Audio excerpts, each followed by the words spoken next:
Friends எல்லாம் எப்படி இருக்கீங்க? வெல்கம் டு மிஸ்டர் சம்பா சமையல். இன்னைக்கு நம்ம செய்ய போற ரெசிபி என்னன்னு பாத்தீங்கன்னா பூரி செய்ய போறோம். பூரினால எல்லாரும் விரும்பி சாப்பிடுற பூரி. வித்தியாசமான முறையில செய்யறோம். எல்லாரும் செய்யற மாதிரி இல்ல, ரொம்ப டேஸ்டா இருக்கும். கடையில விற்கிற மாதிரியே இருக்கும். இதுக்கு மேட்சான குழம்பு வந்து நான் உங்களுக்கு அடுத்த வீடியோல போடுறேன். இப்ப நம்ம பூரி செய்யலாம். இதுக்கு தேவையான பொருள் என்னன்னு பார்க்கலாம். வீடியோக்குள்ள போடலாம் வாங்க. இதுக்கு மைதா மாவு எடுத்திருக்கோம். இந்த கப்ல 2 கப் எடுக்கணும். இப்போ 1 எடுத்திருக்கேன். ரவை வந்து ஒரு 3 ஸ்பூன் எடுத்துக்கோங்க. தயிர் பார்த்தீங்கன்னா ஒரு 3 ஸ்பூன் எடுத்துக்கலாம். சர்க்கரை 1 ஸ்பூன் எடுத்துருக்கேன். தேவையான அளவு உப்பு எடுத்திருக்கேன். ஆயில் கொஞ்சம் ஊற்றி பிணையணும். இப்போ ஒன்றா கலந்துடலாம். ஃபஸ்ட்டு மைதா போட்டுக்கலாம். இன்னொரு கப் மைதா போட்டுடலாம். இது வந்து பார்த்தீங்கன்னா 300 கிராம் வரும். சர்க்கரை உப்பும் போட்டுடலாம். நம்ம எடுத்து வச்ச ரவையை போட்டுடலாம். இதெல்லாம் ஒன்றா கலந்துடலாம்.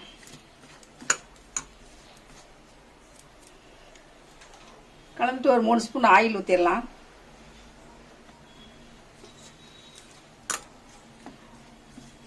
ஆயில் ஊற்றி மாவு ரவை எல்லாம் ஒன்றா படுற மாதிரி எல்லாம் பிணைஞ்சுக்குங்க. ஆயில் எல்லா பக்கமும் படுற மாதிரி பிணைஞ்சிட்டு நம்ம அடுத்தது தான் தயிர் ஊற்ற போகிறோம்.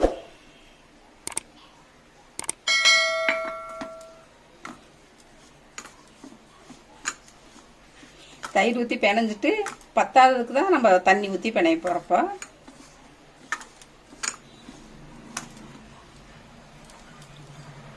தண்ணி கொஞ்சம் கொஞ்சமாக ஊற்றி பிணைஞ்சிக்கலாம்.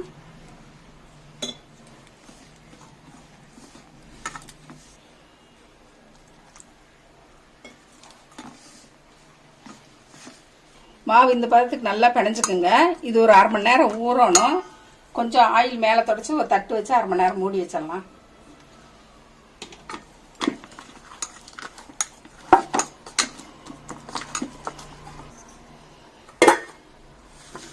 இந்த மாவு 1/2 மணி நேரம் ஊறட்டும். அதுக்கப்புறம் நம்ம பூரி சுட்டு காட்டுறோம் உங்களுக்கு.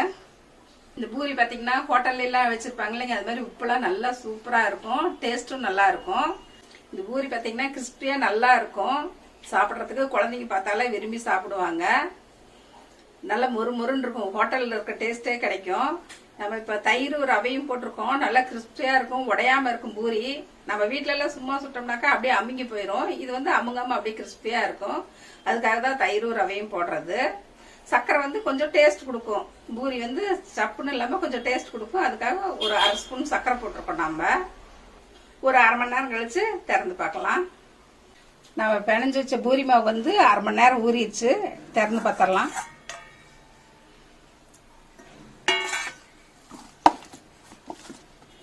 நல்லா ஊறி இருக்கு. இப்போ தேய்ச்சிடலாம். பூரிக்கு மாவு உருண்டை பிடிச்சாச்சு. இப்போ தேய்ச்சிடலாம். பூரிக்கு பார்த்தீங்கன்னா ரொம்ப மொத்தமாக தேய்க்கக்கூடாது. இந்த அளவு தேய்ச்சிங்கன்னா போதும். கொஞ்சம் சன்னமாக ஒன்றா தேய்ச்சி எடுத்து வச்சிடலாம். பூரிக்கு மாவு வந்து தேய்ச்சி ரெடி பண்ணியாச்சு. இப்போ சுட்டுறலாம். பூரி சுடுறதுக்கு வந்து கொஞ்சம் ஆயில் சேர்த்து விட்டுங்க. இது பூரி தேய்ச்சது வந்து முழுகிற அளவு இருக்கணும். ஆயில் சூடாயிடுச்சான்னு பார்த்தரலாம். மேலே பொரிஞ்சு வருது. ஆயில் சூடாயிடுச்சு.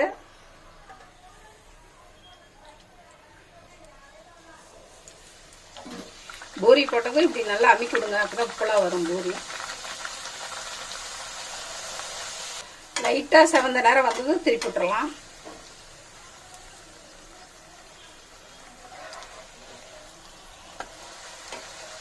எப்படி இருக்கு பாருங்க. ஆனா ரொம்ப கருகு விட்டுறாதீங்க.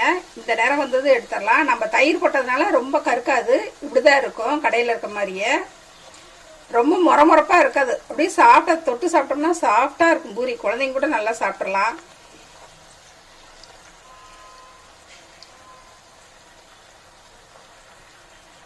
இந்த பக்கம் திருப்பி போட்டு வெந்துருச்சு. எடுத்துடலாம். பாருங்க லைட்டா கலர் மாறி இருக்கு. இந்த கலர் வந்தது எடுத்துடலாம். இதே மாதிரி மீதி பூரியும் சுட்டு எடுத்துடலாம். நம்ம கரண்டியில மெதுவா அமுக்கி அமுக்கி கொடுத்தோம்னா எப்படி இவ்வளவு வந்திருக்கு பாருங்க. கடையில வைக்கிற மாதிரியே. இதை பார்த்தாவே குழந்தைங்க ஆசையா சாப்பிட்டுருவாங்க. பூரி பார்த்தீங்கன்னா சாஃப்டா நல்லா இருக்கும் பாருங்க. இப்படி போட்டதுமே இப்படி எண்ணெய்க்குள்ள அமுக்கி அமுக்கி விடுங்க லைட்டா.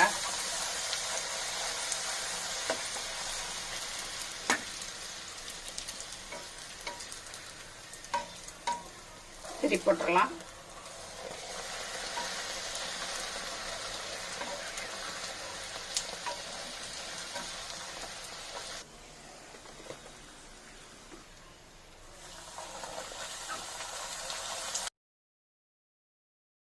சூப்பராக வந்திருக்கு பூரி.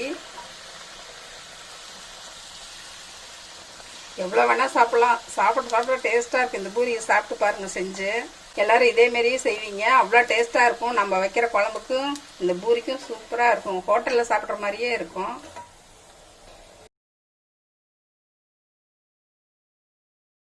இப்போ உங்களுக்கு 4 பூரி சுட்டு காமிச்சிருக்கேன். மீதி மாவு நான் அப்புறம் செஞ்சிட்றேன்.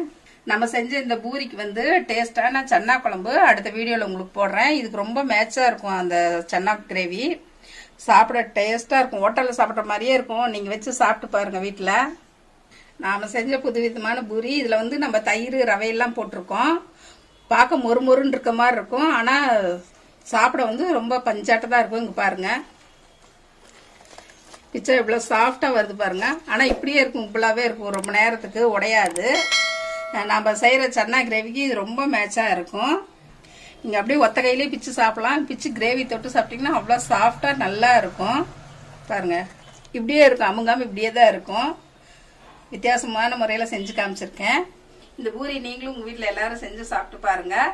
இந்த ரெசிபி பிடிச்சிருந்தா மிஸ்டர் சம்பா சமையலுக்கு சப்ஸ்கிரைப் பண்ணுங்கள். மறக்காமல் பெல் பட்டனை கிளிக் பண்ணுங்கள். உங்கள் ஃப்ரெண்ட்ஸுங்களுக்கு ஷேர் பண்ணுங்கள். தேங்க்யூ.